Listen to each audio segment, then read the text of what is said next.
back with another episode. And another one. We're going to talk about the Grammys today. We watched the Grammys last night, and boy, there was a lot going on with the Grammys last night. Grammys, I think the devil was hosting the Grammys last night. If I'm not mistaken. There was a definite theme going on, and I mean, I'd like to talk about some of the good things that we saw. Let's start off with the good. We can start with the good. So the 50 years of hip hop, that was an amazing, they put that together well. Like, that was fun to go through the times and see, just how it evolved over the years. So I was surprised they even let that even be a segment, low key. They kind of have to at this point. I mean, you can't not recognize hip hop music. It's the biggest music. But it was good. I mean, Too Short was there representing East Oakland. So that was good. I gotta kind of recognize that he's globally put East Oakland on the map. But yeah, so that was fun to watch. And then, it kind of took a turn. Like, we were like, oh, first, before we get to that, I must say there was a big difference. Even on Twitter, they was talking about it. They was talking about, because they was showing, they started off with, who was it? LL, I think, and they was showing the different artists throughout the ages, throughout the time. Mm-hmm. And then when it got to this generation, they had Lil Uzi Vert, Lil Baby, and who was that girl? Was it Glorilla? I don't know, some female artist. And let's just say you could see the big difference between that the rap in that generation in the 90s, 80s, 70s. You could see the big difference between that rap and this rap today. It was like a big dip. Like, I forgot what song it was, but I went from grooving, and then I think they put on Lil Baby song, and I was like, I swear. It really did. It took the tone down. Even the crowd was like, okay. Right? I know. So, but I thought that was funny though. Just seeing a big difference between the music. Yeah. Like, that right there shows you hip hop. I ain't gonna say it got worse, but it's a little different. It's different, and the music had different messages then too, versus now, right? Mm-hmm. I think there was a lot more storytelling going on.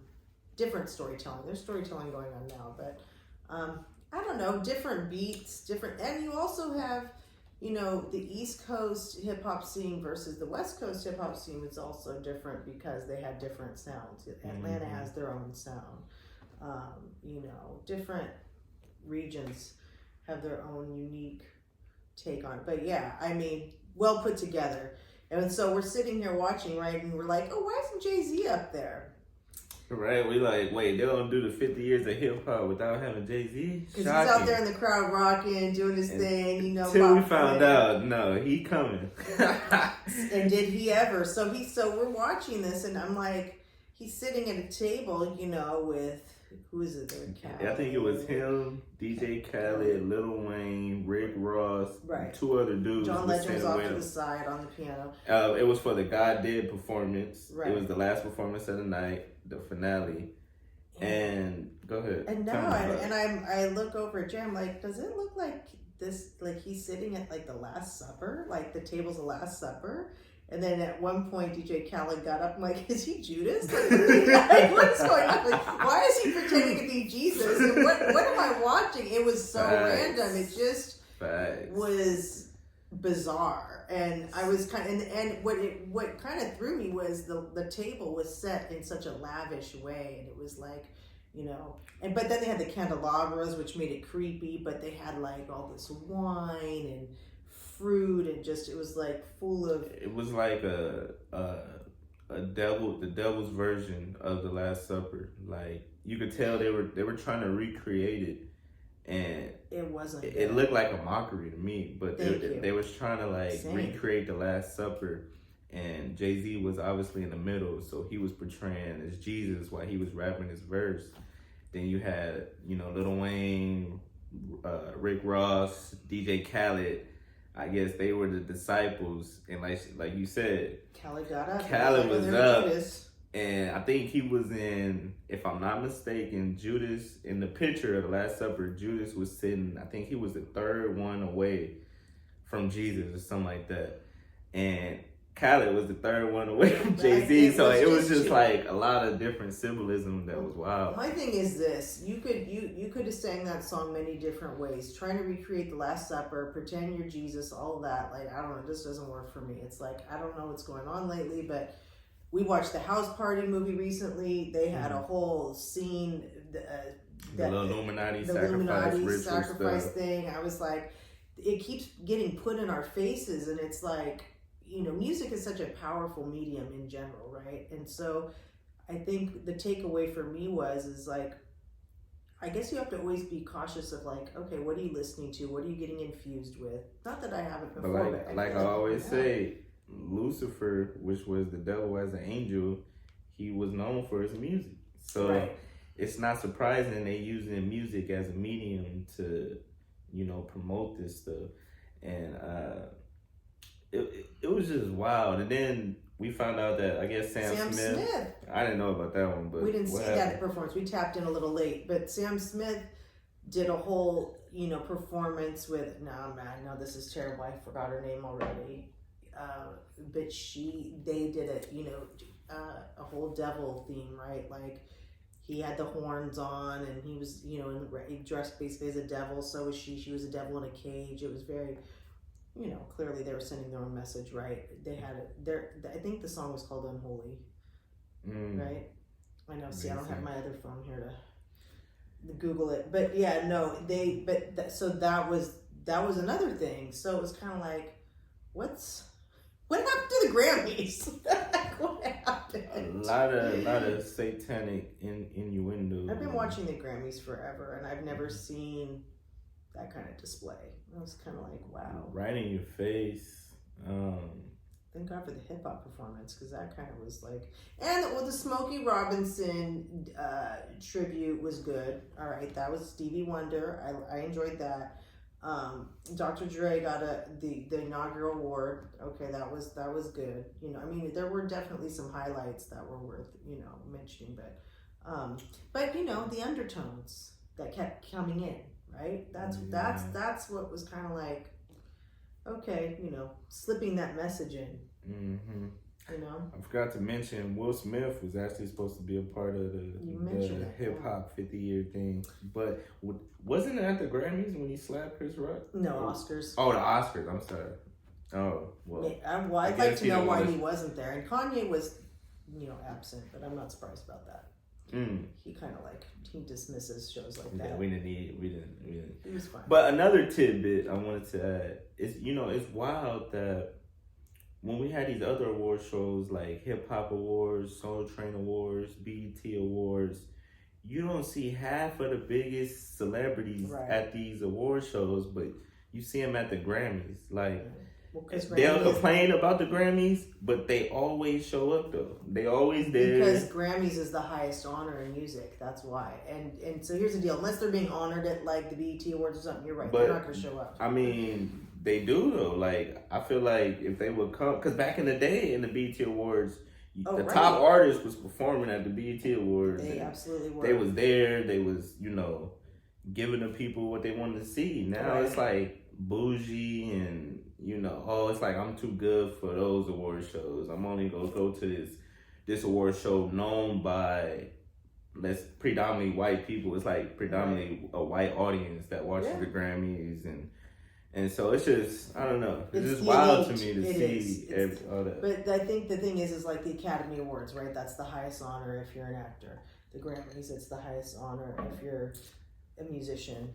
I understand that, but it's like, so that's what it is. It's like I've achieved that status. So, but you're right. You still shouldn't forget about the other shows that put you on the map in the first place, right? At those shows, you get he couldn't be here tonight. So and so couldn't make it tonight. We're going to accept this on behalf of so and so. They too busy at the Grammys being bougie. You feel me? And I just feel like I don't know. I don't like that. Pretending to be Jesus. Because those award shows are, I feel like, mostly watched by the urban community. Like absolutely. Well, it's just like I miss the Source Awards. Those were used to be. I mean, I don't know what year they stopped doing those. Those were good. I mean, it was like watching a big party. Honestly, like a big. The performances were amazing, and it was just kind of like sometimes they get a little out of control. Like there was issues and stuff. Maybe that's why they stopped doing it. But the BET Awards has been pretty solid. I will say that they're good. But yeah, it's that caught us off guard. But honestly, now I'm getting to the point where you've pointed out so many things to me that now I'm looking for it, and there's so much of these messages that are being kind of thrown at us, and you don't even realize it. And so I'm getting less and less surprised, I guess I could say. Quavo had a nice performance dedicated to Takeoff, his nephew. Mm-hmm. And they did a lot of other people who had passed away. That was a nice tribute. Right, that was good. I couldn't help but notice what Quavo was wearing on his eye. It was like a black mask, half of a black mask on one eye, and I didn't really get that. I know it means something though. It's not a coincidence, but it's just like all the symbolism is just right there, and it's just I can't help but notice it either. I be noticing all this stuff. And yeah, it's funny. It's funny. Yeah. A lot of people be like, "Oh, you just conspiracy theorists and woo woo," but it's like literally it's right in our faces. Like even what's his name? I wish I knew. What's his name? Steve Lacy. Steve Lacy.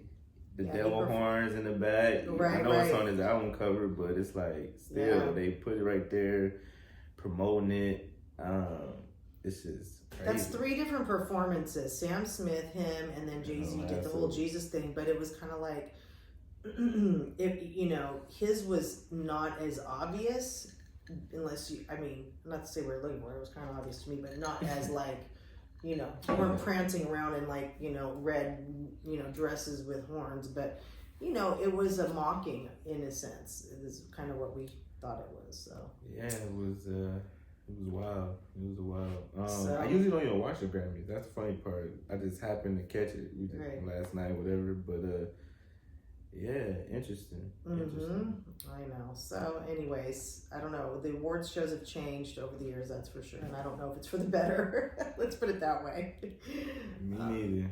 But yeah. As far as Kendrick won some. Oh, Kendrick did win for Best Rap Album. Kendrick Lamar. Yeah. But see, okay, even he in one of his shows put the crown of thorns on his head. I'm like, wow, why are stop trying to be Jesus. Notice all the people who had some type of satanic symbol or like was mocking Jesus, and they all were kind of celebrated during the Grammy. Like they were like most of the big artists. Interesting. Even the album Beyonce got, she's on the white horse, and it talks about the horse and the Bible being, that's the one I think that brings death upon the earth. But it's like she's on a pale horse. It's more symbolism that she broke a record last night. She's 32 Grammys, right? Is that 32?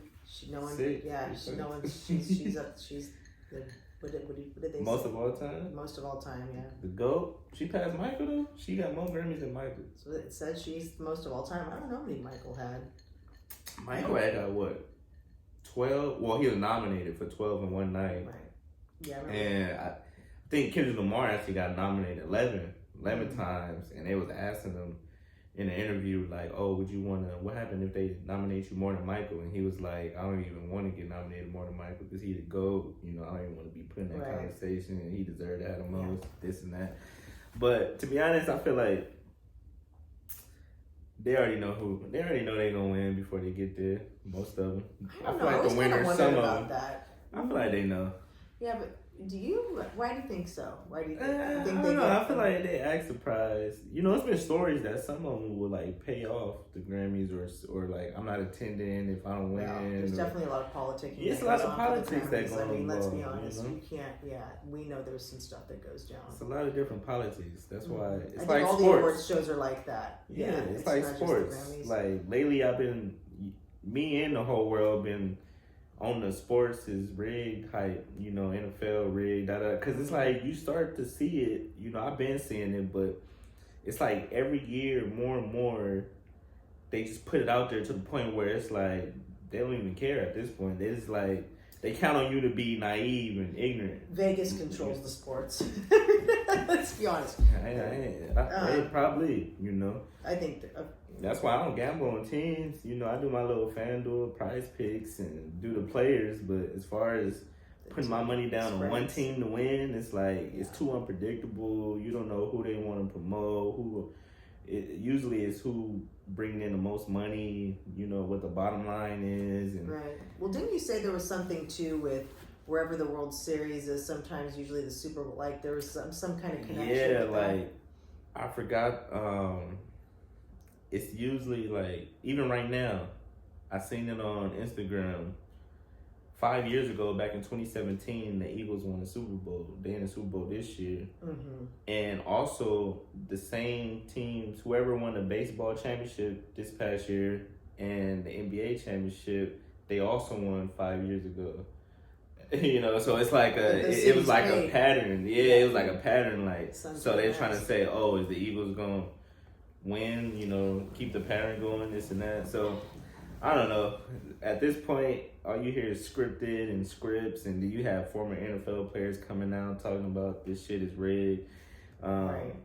You got people who, because they say they make them sign a non-disclosure agreement, which makes sense, you know. Well, sure, yeah. You know, so I don't know. All this stuff. What's real? That's what I'm saying. What's really real these days, man? I don't know. It's wild out here in these streets. Well, those are big forms of entertainment too. We can't forget that, right? So with entertainment comes they gonna manipulate a little bit of a false, you know, it's theatrical. And I always say, the NFL signed up to be an entertainment business, not a sport, but they signed up as an entertainment entity, so they're able to fix the outcomes and without being sued legally. As long as you see a football game, somebody tried to sue the NFL. Really? Before. And they came to the conclusion all we had to do was show a football game, and that's what we did. It don't have to be fair, it don't have to be da-da-da. You came to see a football game, you seen the football game, no matter if you like the way it went or not, you know? Mm-hmm. They end up winning. So it's just like they could it's like a soap opera pretty much. Yeah. You know? But hey, that's neither here nor there. You know, a lot of people like to live in a bubble and don't believe that stuff, but I'm a big believer in my eyes are open. You gotta read between the lines these days, you know? You gotta read between the lines. You know, because I have kids and I always go back to like, okay, kids are watching these shows. Last night's show was definitely, there was an agenda, it seemed like to me, and you kind of said the same thing. And it's like, they're absorbing that, and what's their takeaway? Like, oh, you know, like, they're, you know, when you highlight the devil in a way, like through music, it's almost like you're highlighting it in a positive way. It's like, what's happening here? Mm-hmm. Because this, a lot of the audience that let me listen, like my daughter loves Steve Lacy, you know, so she's into it. Yeah, no, I mean, she's going to the show next week or a couple weeks, but I mean, then you have, you know, Sam Smith. I mean, I don't know if a lot of kids are really into him, but it's like, I'm just saying, it's kind of like, I don't know. It's as a parent, it bothers me. I mean, music forever and ever. There's been good music and bad music, good messages, bad messages. But I feel like right now there's just been more negative than good, even in hip hop. You know what some of the stuff's that's so it's not just, you know, the Steve Lacy's and the, you know, whatever the other artists. But yeah, I don't know. I just bothered by it a little bit. Yeah, it's in our faces. It's like 1984 all over again. They listening. But anyway, that's for another episode. Yeah. The Grammys was something else. Yeah, so that was our recap. Else. I mean, I feel like I said there were some highlights that were good, but yeah, overall, I'm kind of questioning why. Well, not know it's necessarily why, but what brought that on? You speechless. She Yeah, I can't know. I even don't, get the I don't even words know out. it. I'm like, how do I? Yeah, I don't know what to say. I'm one bothered by it. That's why. Yeah, so I think that's enough for the day. Right. Yeah, we'll close out with that. We'll close out with the Grammys. Be mindful of what you watch and listen to. Pay attention because it's out there. It's like in our faces. Pay attention. A lot of people don't want to believe it, but these people who you look up to, you know, what Kendrick Lamar say? Celebrity don't mean integrity. Right. So don't be mistaken by these people being good, you know, like role models or necessarily good people because they smile in your face and this and that. Another quote is, everybody who is great is not good, meaning a person who may have accomplished great things in life or, you know, have a great resume is not a good person. It's not good for you. It's not a good influence. So just be mindful. And yeah, that's all I got to say about that. Till next time.